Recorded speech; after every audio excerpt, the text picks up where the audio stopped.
el 1500. Entonces hemos visto casi todas intervenciones que corresponden ideológicamente y conceptualmente casi exclusivamente al Renacimiento, ¿sí? Ahora vamos a ver algunas intervenciones, principalmente esta, y si yo no estoy mal, esto se va a empalmar con esto, que me acuerdo cómo está armado, y después vamos a ir a ver esto empalmado con esto. Vamos a ver qué empieza a suceder en Roma.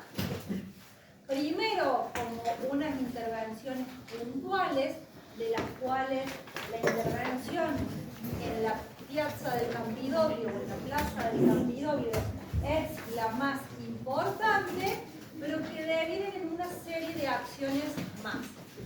No sé qué tanto se acuerdan de historia, me doy cuenta cuando hablo que es bastante poco lo que recuerdan, pero en algún momento los papas habían dejado, en la Edad Media, habían dejado Roma y se habían instalado en Francia, en Aviñón.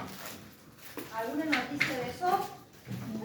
Bueno, entonces, más o menos por el 1300 los papas habían abandonado Roma y se habían ido a instalar a Francia, principalmente por la acción de la protección de los reyes de Francia sobre el papado, ¿sí? Entonces abandonan Roma, pero entendiendo siempre que el corazón del cristianismo, de la cristiandad, debía seguir estando en Roma, pensando en aquella idea principalmente del apóstol Pedro y la fundación de alguna manera de la iglesia cristiana romana como tal, allí mismo, y su muerte en Roma, ¿sí?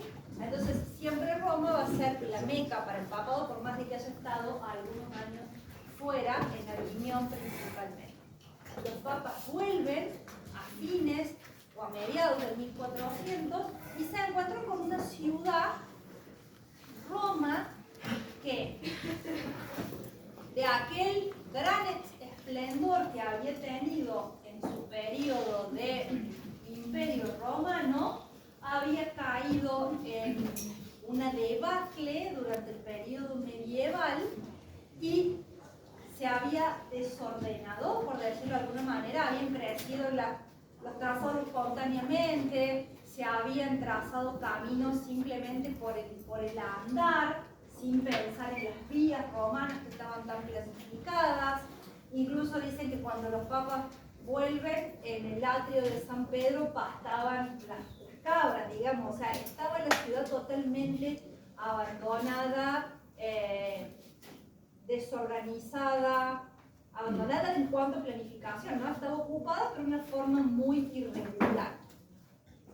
A lo cual hay que agregarle a esa situación ya bastante compleja y desagradable, hay que agregarle ese hecho que yo marqué en la clase anterior como un hecho importante, que fue el saqueo de Roma, que fue la entrada de Carlos V con los protestantes a Roma y de lo poco que quedaba, haberse llevado todo y haber destruido mucho de lo que quedaba en pie, ¿no? Ese gran hecho del saqueo de Roma, o el saco de Roma, en el año 1527, hace encender todas las alarmas, ¿no? Todas las sirenas de que la ciudad estaba en un estado que no condecía con la importancia que tenía que tener ser la sede de la Iglesia católica romana, ¿no? Entonces, todo esto, ¿no? ven como las pinturas ilustran justamente eso, los incendios, el deterioro aún más marcado de la ciudad.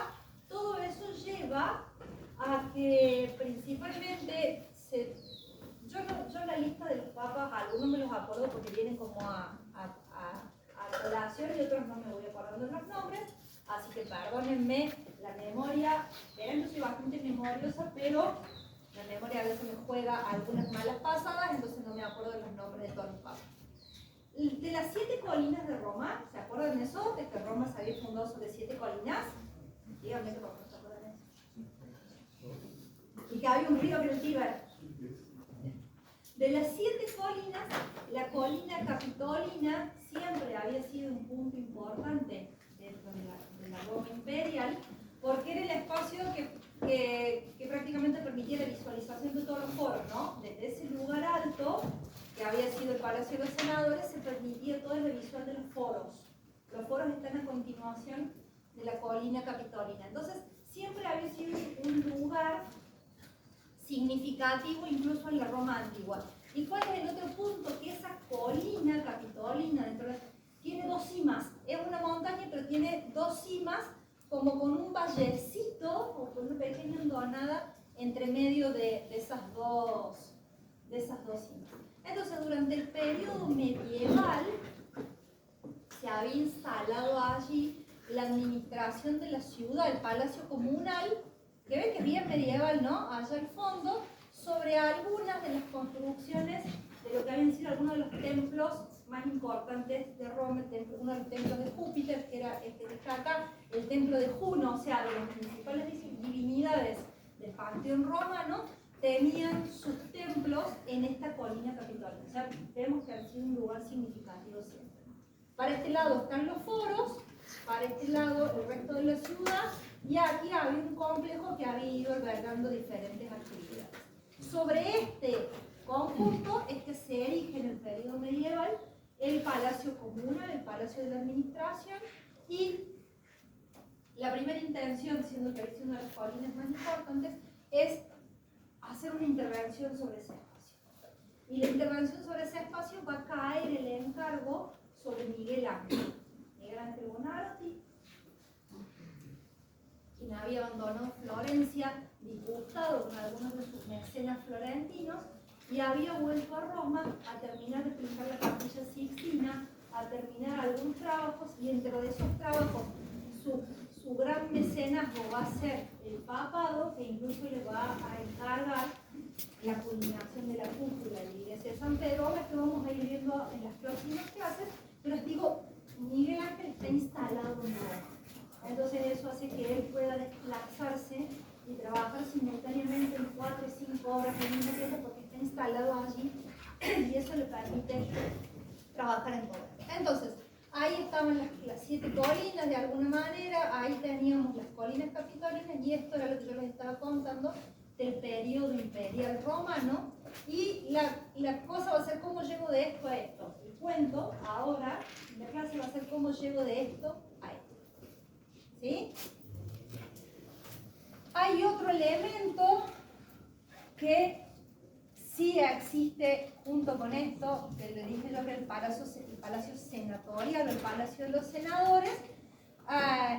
Cuando vuelve el papado, instaura como forma de gobierno de la ciudad de Roma el antiguo régimen de los senadores romanos, ¿no? Nada más que en este caso ya los senadores no son civiles, sino que son todos cardenales u obispos, que son los encargados de la administración de la ciudad. Esa estructura del Senado es reinstaurada por el Papa, y en este espacio que había sido un templo, ¿sí? En este espacio que había sido un templo, se había instalado, se había construido una iglesia, Santa María la Coeli, a la cual se accedía desde por acá y estaba allí medio definiendo uno de los bordes del espacio. Entonces Miguel Ángel se va a ocupar de definir este nuevo espacio, casi como hacemos una intervención puntual, porque es una, si nos podemos aislar de todo el resto de la ciudad de Roma, es como lo que hizo de alguna manera Brunelleschi en Florencia cuando hizo los cristales de Berlín. O sea, son intervenciones en principio puntuales, nada más que en los tiempos en que estamos viviendo van a tener todos los condimentos más propios de la crisis del manierismo que del orden perfecto establecido por el Renacimiento. Entonces, esta es la evolución de este espacio, la fachada que va virando en el periodo medieval. En el Renacimiento se le hacen unas intervenciones más, y finalmente Miguel Ángel va a definir una nueva fachada para este espacio. Fíjense que es un tratamiento casi de estética o de maquillaje, porque es rehacer una fachada, que sería el espacio, el edificio principal, o por el que es principalmente llamado Miguel Ángel con una escalera monumental, majestuosa, de doble entrada en paralelo, que permite el ascenso con descansos y demás, y la introducción de un elemento que después se los voy a explicar mejor, que son las columnas de orden gigante. Ya no hay columnas postizas, sino que está la introducción de esas columnas de orden gigante, que son propias del tiempo del manierismo. Y otra cosa hace el bueno de Miguel Ángel. A este edificio que estaba acá le construye, vieron como en la intervención de Florencia que le habían construido un ala adelante para poder mantener esa galería continua, le construye ya no el plano de fachada, sino todo un ala, como toda una galería con un ala, y con eso amplía el edificio, y también le establece una fachada que tiene en la parte de abajo. Estos dos edificios tienen galería. Y finalmente un tercer edificio, que es el edificio nuevo, que ese se hace enteramente un edificio pequeño que define la otra cara. ¿Cómo empieza la intervención junto con el tratamiento de esa fachada? Con colocar en el centro del espacio una estatua. ¿Una estatua de quién?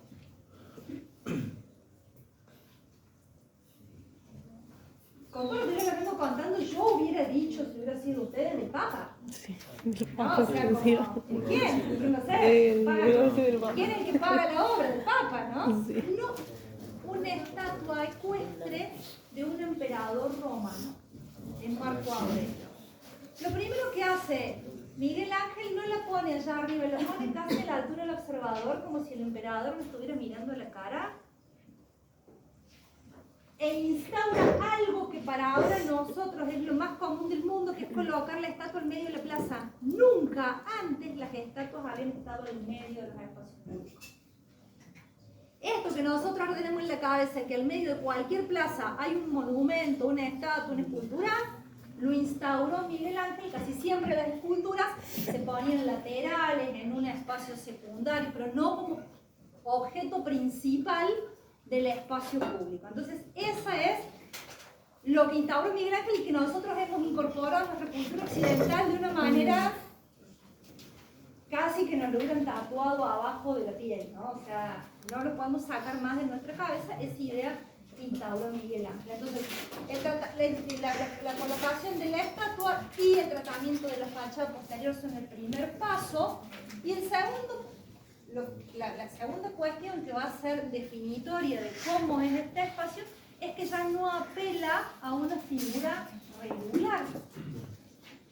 Apela a una figura que es un trapecio, porque estas dos fachadas las armó él, o sea que las podría haber rectificado y ordenado como quería. Voluntariamente arma una figura en trapecio que cuando yo llego se abre y que me genera más tensión hacia el edificio, ¿no? Y que si estoy desde este lado, estoy mirando desde el edificio del Palacio de los Senadores, en lugar de la perspectiva a abrirse, se cierra aún más porque los edificios convergen hacia ese punto. Entonces intensifica la acción de la perspectiva y genera más tensión todavía.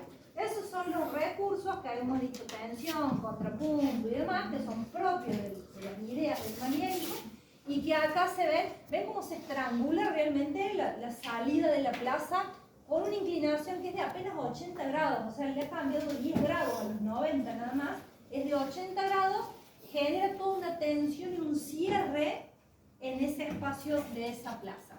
Entonces, hacia aquel lado no diverge tanto, pero hacia el espacio que mira a la ciudad de Roma se estrangula de alguna manera.